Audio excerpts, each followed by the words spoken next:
प्रदेश का जिला बरेली जो पिछले कुछ समय से नफरत की आंच में तप रहा था, वहां कानून व्यवस्था की चुनौती लगातार बढ़ती जा रही है। शाही के गौसगंज में दो समुदायों के बीच फसाद के बाद अब सिरौली के शिवनगर में बड़ा बवाल हो गया है। एक लड़की को बहला फुसलाकर ले जाने से गुस्साई भीड़ ने शुक्रवार की रात करीब 11:30 बजे सद्दाम के घर पर हमला बोल दिया। सद्दाम के घर में तोड़फोड़ करने के बाद आग लगा दी, जिसमें घर का सामान जलकर भस्म हो गया है। इस भयावह मंजर के बीच सद्दाम के घर वालों ने किस तरह भागकर जान बचाई होगी, इसे बयान करना काफी मुश्किल है। पूरी रात सिरौली के शिवनगर गांव का मंजर भयावह बना रहा। सद्दाम के घर पर हमले और आगजनी की सूचना पर गांव पहुंची पुलिस को भी भीड़ के आक्रोश का सामना करना पड़ा। आक्रोशित भीड़ ने पुलिस की गाड़ी के शीशे तोड़ दिए और उस पर भी हमला कर दिया। बताते हैं कि किसी तरह पुलिस वालों ने गांव से भागकर अपनी जान बचाई और थाने पहुंचकर पूरे घटनाक्रम की सूचना बयान की।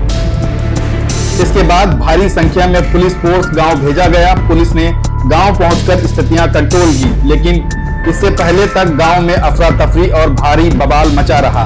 मुस्लिम समुदाय के लोग डर और खौफ के साए में रहे और आक्रोशित भीड़ उग्र होकर सद्दाम के घर के बाहर बवाल काटती रही। शुक्रवार की रात शिवनगर के लिए बहुत भारी रही।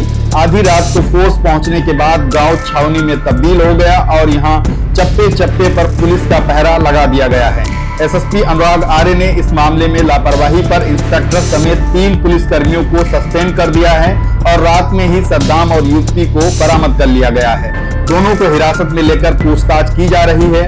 उधर बरेली पुलिस ने सद्दाम के घर पर हमला आगजनी करने के मामले में भी मुकदमा दर्ज करने और कार्रवाई करने की बात कही है। शिवनगर के एक व्यक्ति का आरोप है कि सद्दाम उनकी बेटी को बहला फुसलाकर ले गया था।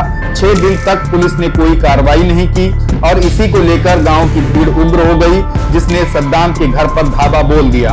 उधर रिपोर्ट्स के मुताबिक इंस्पेक्टर का कहना है कि उन्हें एक दिन पहले ही मामले की शिकायत मिली थी और इस मामले में जांच कर कार्रवाई की जा रही थी। इसी बीच ये घटनाक्रम सामने आ गया है। बता दें कि बरेली के भोजीपुरा थाना क्षेत्र के एक गांव निवासी होमगार्ड की बेटी संजना और गांव के ही अरशद ने शादी कर ली है। दोनों के भागने के बाद गांव में हंगामा मचा हुआ है और हिंदूवादी संगठनों ने भोजीपुरा थाना पहुंचकर इस मामले को लेकर जमकर हंगामा काटा था। यहां भी पुलिस पर लापरवाही का आरोप लगा और जांच के बाद एक दरोगा रिंकू सिंह को सस्पेंड कर दिया गया। अब संजना और अरशद ने शादी करने के बाद हाईकोर्ट में एक याचिका दाखिल कर रखी है। कोर्ट ने अगली सुनवाई तक दोनों के विरुद्ध किसी भी तरह की कठोर कार्रवाई करने पर रोक लगा रखी है। इसी बीच बरेली के सिरौली में अब सद्दाम को लेकर बवाल मच गया है। सद्दाम के घर पर हमले के बाद गांव में तनाव का माहौल है और यहां भारी संख्या में पुलिस बल तैनात कर दिया गया है।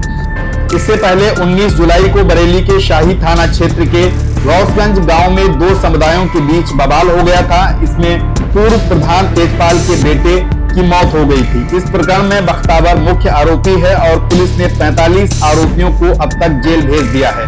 हालांकि इस केस में एक ही पक्ष की तरफ से मुकदमा दर्ज है और दूसरे पक्ष की महिलाओं ने एक दिन पहले ही एसएसपी से मुलाकात कर न्याय की मांग उठाई है और अब बरेली में 2 समुदायों से जुड़े विवाद की ये तीसरी बड़ी घटना सामने आ रही है, जिसमें बरेली को एक बार फिर हिलाकर रख दिया है। बरेली में बढ़ते तनाव के बीच पुलिस प्रशासन के लिए यहां इस तरह की घटनाओं को टालने की चुनौती बनी है। हालांकि एसएसपी अनुराग आर्य बार बार ये स्पष्ट कर रहे हैं कि कानून व्यवस्था के साथ खिलवाड़ करने वालों को बख्शा नहीं जाएगा और उनके खिलाफ कठोर कार्रवाई की जाएगी। बरेली में बुलडोजर एक्शन से लेकर मुठभेड़ में दर्जनों लोगों की गिरफ्तारी के बीच इस तरह की तनावपूर्ण घटनाएं बरेली के आम लोगों के बीच तमाम तरह की चिंताएं और आशंकाएं पैदा कर रही हैं।